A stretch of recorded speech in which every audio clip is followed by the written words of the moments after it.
नमस्कार विद्यार्थी मित्रांनो. ॲप्लाइड सायन्स केमिस्ट्रीमधला मेटल्स अँड अलॉय हा चॅप्टर आपण बघत आहोत. त्याचा हा चौथा भाग आहे. याच्यामध्ये आता आपण बघणार आहोत मेकॅनिकल प्रॉपर्टीज ऑफ मेटल.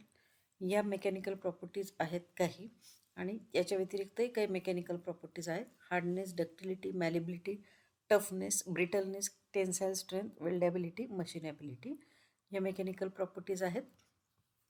त्यानंतर हार्डनेस आपण डिटेलमध्ये बघू.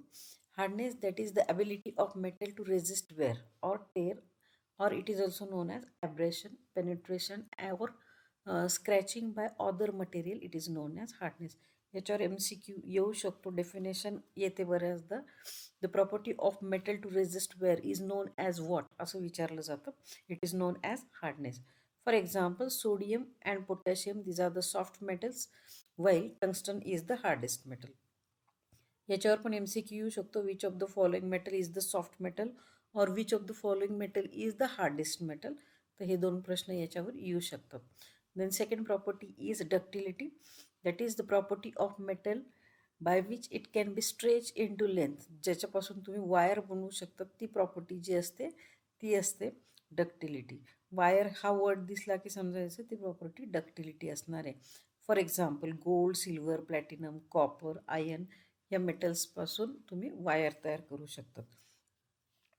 Now next is malleability. It is the ability that is to form sheets, or it can be hammered into shapes without cracking or without breaking and roll into thin sheets. It is known as, म्हणजे ज्याच्यापासून पत्रे तयार करून केले जाऊ शकतात ती property जी आहे तिला मॅलिबिलिटी म्हणतात.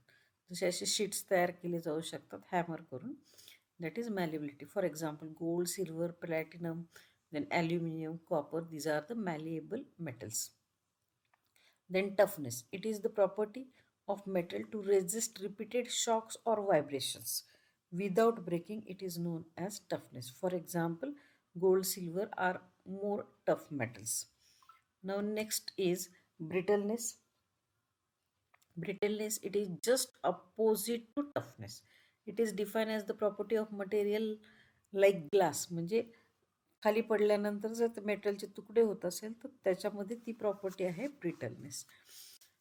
And it does not allow permanent deformation without breakage. This property is known as brittleness.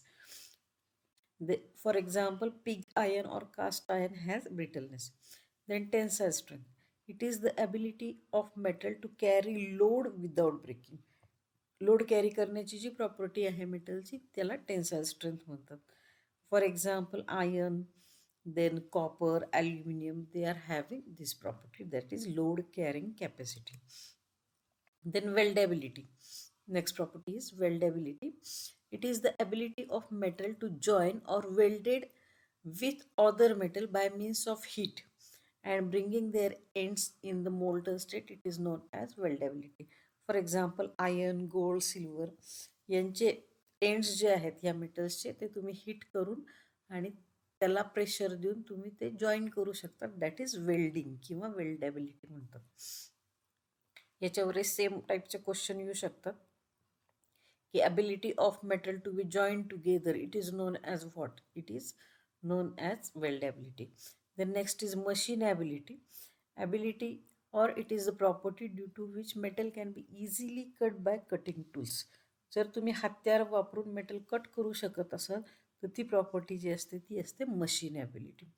Similar type of question in ability of metal to cut by cutting tools, it is known as what? It is known as machinability.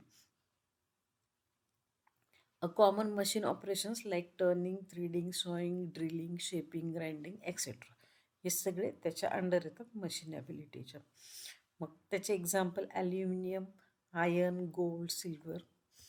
Then casting. It is define as the process of pouring molten metal into mould and allow it to solidify. It is known as casting.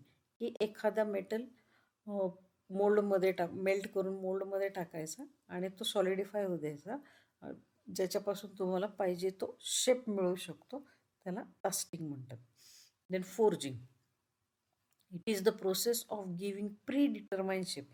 तुम्हाला जो shape पाहिजे तो shape देण्याची जी property आहे मेटलला त्याला काय म्हणतात forging.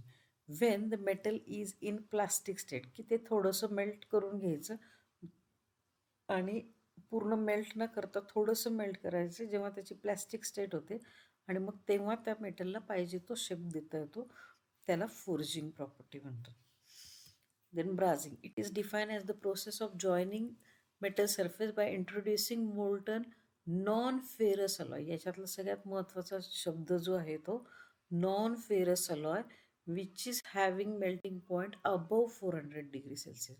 ज्याचा मेल्टिंग पॉईंट 400 डिग्री सेल्सिअसपेक्षा जास्त असणार आहे असं नॉन फेरस अलॉय दोन मेटल पार्टमध्ये जेव्हा तुम्ही इंट्रोड्यूस करतात जॉईन करण्यासाठी, त्याला काय म्हणतात, ब्राझिंग म्हणतात. याच्या डेफिनेशनमध्ये नॉन फेरस अलॉय आणि अबव 400 डिग्री सेल्सिअस हे दोन्ही कीवर्ड्स असणार आहेत. That is brazing. Soldering, it is define as the process of joining the metal surface by introducing molten non ferrous alloy with melting point below 400 degree Celsius. सोल्डरिंगमध्ये हा difference आहे ब्राझिंग आणि सोल्डरिंगमध्ये. Specially हा difference आहे की ब्राझिंगमध्ये melting point जो असतो अलॉयचा तो अबव 400 डिग्री सेल्सिअस असतो आणि सोल्डरिंगमध्ये तो बिलो 400 डिग्री सेल्सिअस असतो. Now next is alloy or purposes of making alloy. Alloy, that is the homogeneous mixture of two or more elements or metals, one of which must be metal. For example, brass is alloy formed by mixing two metals, copper and zinc.